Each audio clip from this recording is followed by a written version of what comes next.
3 tahun terkurung. 3 tahun di mana dunia tinju berasa lega kerana Iron Mike berada di sebalik jeriji besi. Tetapi pada 25 Mac 1995, pintu-pintu itu dibuka. Dan apa yang keluar bukanlah Tyson yang sama seperti yang masuk.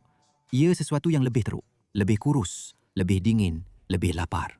Oh, Saya di sebelah kanan. penjara tidak mematahkannya, malah menjadikannya lebih tajam. Dan dunia tinju kelas berat akan segera mengingat mengapa mereka takut kepadanya. Orang pertama yang berani mencuba ialah Peter Sitaufan McNeely. Dan kita kena akui satu perkara. Dia memang banyak cakap. I'm Hurricane Peter McNeely from Medfield, Mass. On Saturday night, watch me kick Tyson's ass. Seluruh dunia